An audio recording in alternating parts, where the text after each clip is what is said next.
시청자 여러분 안녕하십니까. 지금부터 전흑현의 한보정론을 시작하겠습니다.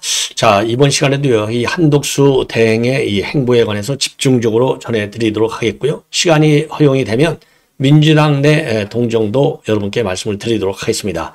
자, 그리고 오늘 대장동 재판이 있었는데 여기에서도 이 검찰, 그리고 이제 법원, 그 다음에 이재명 측과 또 설전이 벌어졌어요. 5월달 재판 일정을 가지고. 예.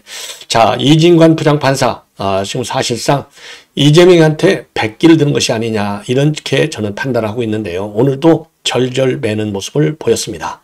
자, 그리고요, 민주당에서는요, 이 경선과 관련해서 이거는 불공정이다. 그래서 김두관이는 뛰쳐나갔습니다. 자, 그런데 김경수, 그 다음에 김동연이는 참여하기로 결정을 내렸습니다.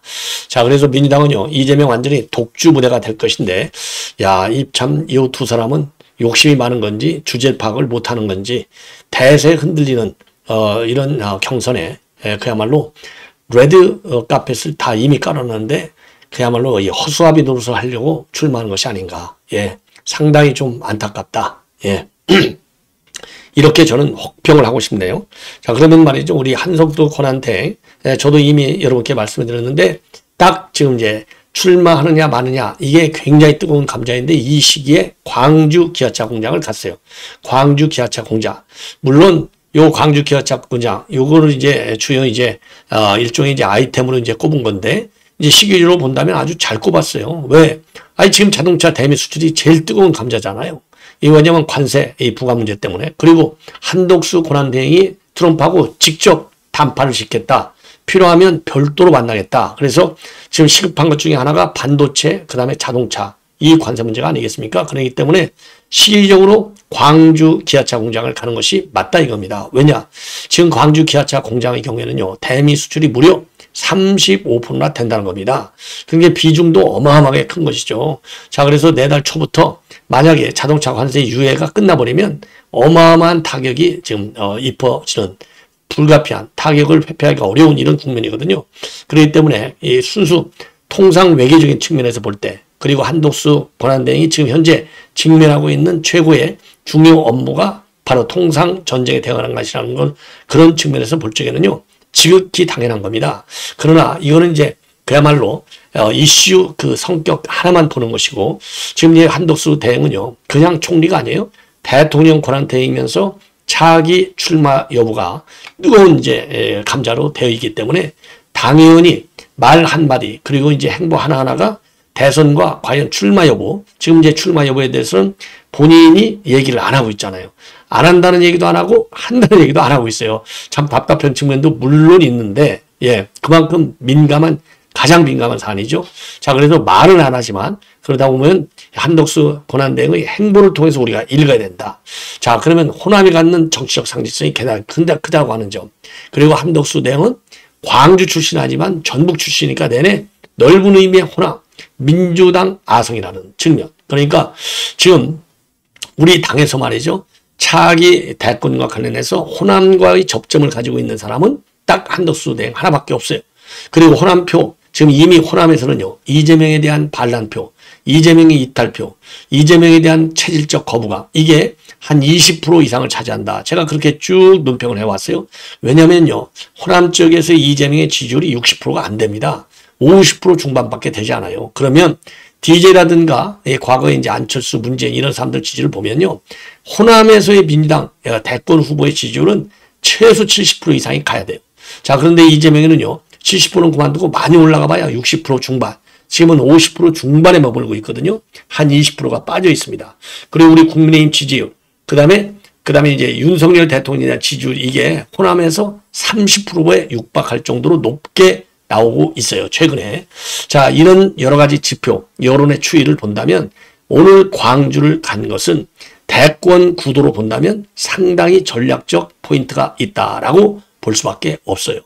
자, 그래서 오늘 광주 방문은요, 야, 말로는 지금 현재 지금 권한대행이 한다 얘기는 안 하고 있지만은 광주의 기아차 공장을 딱 선택한 걸 보면 지방 방문 중에서도 여기를 제1착으로 1차 대상으로 꼽은 보면 대선을 염두에 둔 것이 아니냐 이렇게 판단이 되는 대목이고요. 예, 대목이고.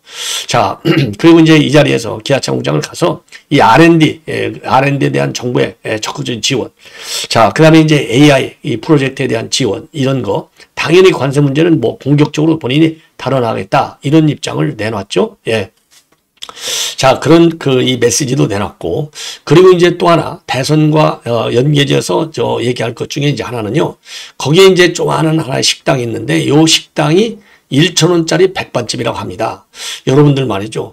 아무리 싸도, 지금 뭐 서울의 경우에 아무리 싸도, 뭐 조찬이든 오찬이든 간에, 뭐 조찬은 조금 다르지만, 이 오찬의 경우에는 아무리 싸도 서울에서요, 한 8, 9천 원? 한 9천 원, 만 원. 그러니까 보통 한 점심 한 그릇 먹으려면 그냥 된장찌개 하나 먹더라도 13,000원에서 한 15,000원 정도는 나가야 되는데, 1,000원짜리 식당이 있어요. 1,000원짜리 식당. 이 해 뜨는 식당. 1,000원의 행복. 예. 여기 1,000원짜리 식당, 이 해 뜨는 식당인데, 자, 여기에 대해서 이제 이런 미담을 듣고 직접 이렇게 편지를 썼어요. 김윤경 사장님께 어머님이 시작하신 1,000원 백반 식당을 따님이 뒤를 이어서 15년째 운영하고 계시다고 들었습니다. 꼭 한번 뵙고 싶었는데 일정이 여의치 않아 멀리서 감사 말씀만 전하고 갑니다. 시장 아름점포 사장님들은 많이 도와주신다고 들었습니다. 대인시장과 해뜨는 식당 모두 건승하셨으면 합니다. 그리고 대통령 권한대행 국무총리 한덕수 드림, 그리고 해뜨는 식당 사장님께 안녕하세요. 유퀴즈 시청자 임진영이라고 합니다. 자, 여기서 유퀴즈에서 사장님이 가난하고 어려운 이웃들에게 친절을 베풀어 주시는 것을 보았어요. 이런 이제 땡큐 카드들이 많이 오는 것 같아요. 예, 땡큐 카드들이. 그래서 요런 얘기를 듣고 직접 여기 해 뜨는 식당, 여기를 이제 가려고 그랬는데 일정이 맞지 않아서 못 가고, 지금 이렇게 이제 손편지를 써서 고맙다라고 보내고요.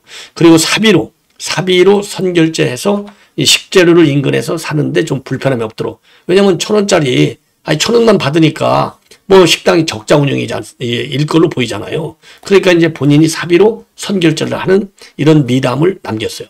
그러니까 이것이 이제 순수하게 권한 대행으로서의 순수한 인간적인 배려, 그리고 정책적인 배려. 왜냐하면 어쨌든 권한 대행이니까 당연히 정책적인 메시지가 있는 것이죠. 예, 그런 측면에서도 물론 의미가 있지만은 이것도 그냥 예사롭지 않게 볼 수 있다 이거죠. 대선 행보와 연관해서. 그러니까 뭔가 스토리를 만든다 이거예요. 스토리. 출마하려면 뭐 내가 잘났어. 내가 공부 많이 했어. 하버드 박사야. 50년 공직생활하고 총리도 2번이나 했어. 이것도 굉장히 중요한 이 세일할 수 있는, 세일즈 마케팅을 할 수 있는 소재가 되지만, 이런 미담 사례, 인간적으로 지도자로서 그야말로 이 민생 경제를 살핀다. 그리고 서민들을 살핀다. 이게 얼마나 좋아요. 그러니까 요거를 놓치지 않은 측면, 이걸 본다면, 출마 가능성이, 제가 그랬잖아요. 현재로서 출마 가능성이 51대 49로 저는 높다고 본다. 그런데 지금 보도를 보면은요, 지금 이제 한덕수 권한대행의 출마를 중간에서 거간 역할을 하는 사람 중에 한 사람이 성일종이에요. 성일종이가 얘기하는 걸 보면, 성일종은 SNS 내놨잖아요. 시대의 요구다. 국민의 요구다. 그러니 나와라. 이거잖아요.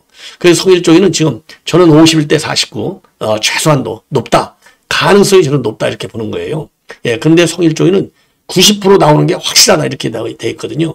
자, 그런다고 본다면 오늘 요 행보, 기아차 광고하고 이렇게 조그마한 식당에 메시지까지 남긴 점, 그냥 뭐 편지 안 쓰고 아이고 고생한다, 수고한다고 그래, 그리고 내가 선결제 할게 이렇게 하는 게 아니라 직접 썼어요. 직접.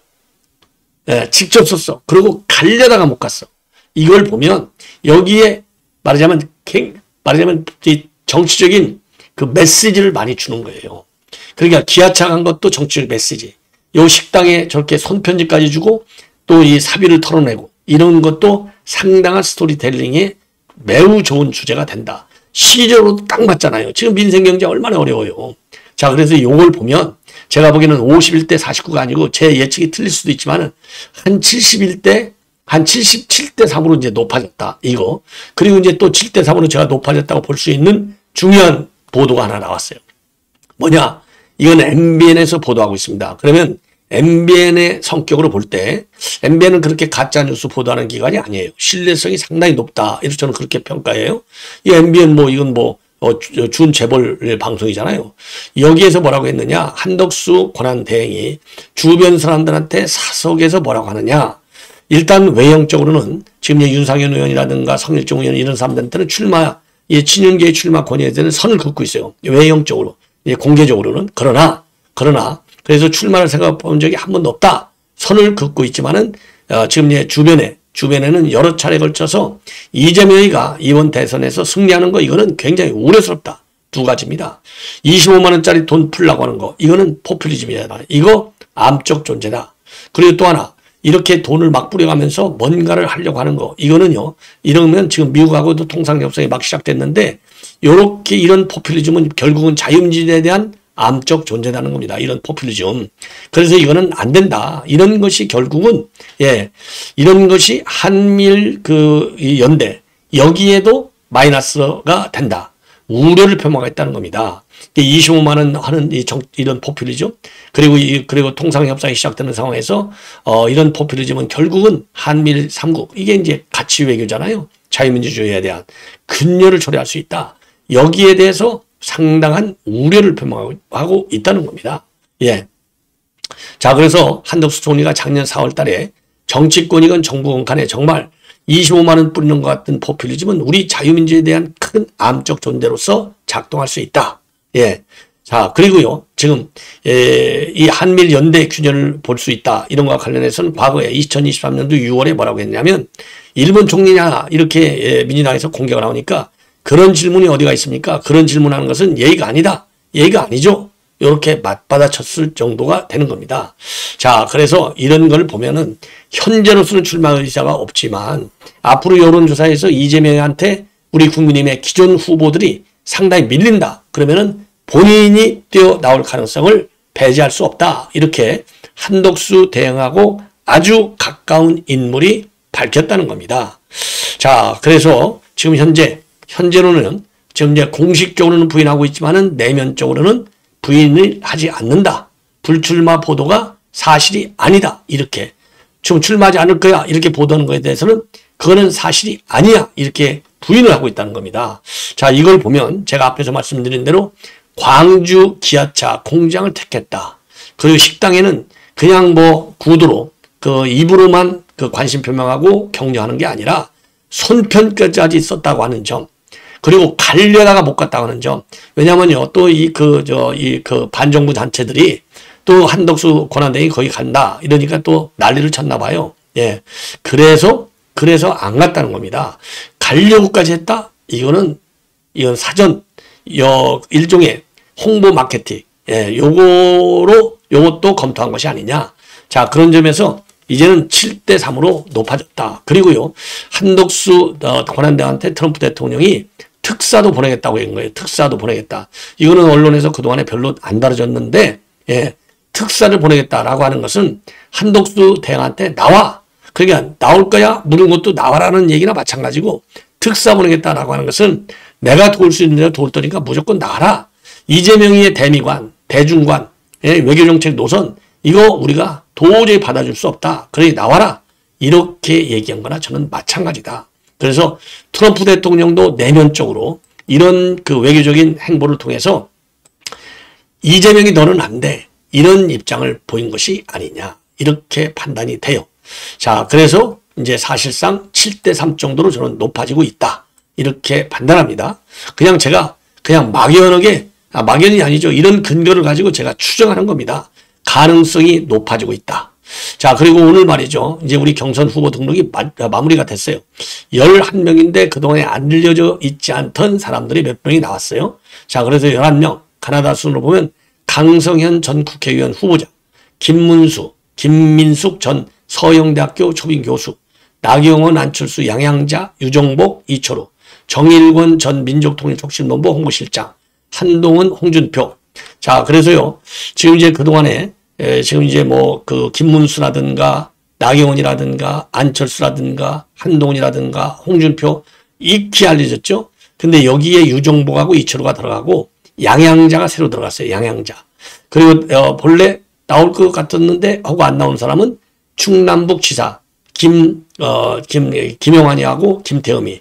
자, 그래서 김영환, 김태흠 그 다음에 오세훈이가 싹 빠졌습니다. 요거 탄핵에 찬성한 지방자치단체장, 탄핵에 찬성해놓고서도 뻔뻔스럽게 나온 아주 배신자가 유정복입니다. 요런 인간은 쓸어내버려야 됩니다. 배신자. 자, 그래서 여기 나와 있는 사람 중에서 배신자 1등 한동훈, 배신자 2등 유정복은 절대로 4강 안에 들게 해서는 안 된다. 이런 말씀을 확실하게 제가 말씀드리고 싶어요. 자, 그렇잖아요. 지금 오세훈이도 아유 나오려고 준비까지 거의 99% 했다가 안 나오잖아요. 왜? 배신자 때문에 안 되는 거야. 아, 이번에 배신자 이 한동훈 요 인간 때문에 탄핵을 당했는데 이런 뻔뻔스러운 아주 한동훈 같은 이런 쓰레기 반드시 정말 쓰레기는 버려야 됩니다. 자, 그래서 지금 어떤 일정을 하고 있느냐? 16일에 1차 경선 참여 후보자를 발표합니다. 자, 그리고요, 발표 당일 경선 진출자를 대상으로 한 대리인 설명회도 개최하고 1차 경선 진출자들은 18일 날 비전 발표를 거쳐서 19, 20일 이틀간 조별 토론회를 진행합니다. 그리고 21일, 22일에는 100% 국민 여론조사가 실시되고 22일에 2차 경선 진출자 4명이 발표가 됩니다. 2차 경선 진출자들은요, 일제일 주도권 토론과 그리고 4명 후보가 참여하는 토론회를 가져요. 그리고 나서 27, 8일 날 당원 투표, 국민 여론조사 50%씩이 진행이 되고 29일 날 2차 경선 결과가 공개가 됩니다. 그래서 2차 경선에서 과반을 득표한 투표자가 바로 최종 후보로 결정이 됩니다. 과반 투표가 나오지 않을 경우에는 최종 경선이 진행이 됩니다. 자, 이거 결선 투표가 또 간다는 얘기죠. 예, 그리고 30일 날 양자 토론이 돼요. 그리고 5월 1일 날 당원 투표 국민 여론조사 50%씩 진행이 되고 그리고 3일 날 최종 후보가 확정이 됩니다. 그래서 3일까지는 제 한덕수 권한대행은 경선에는 참여하지 않아요.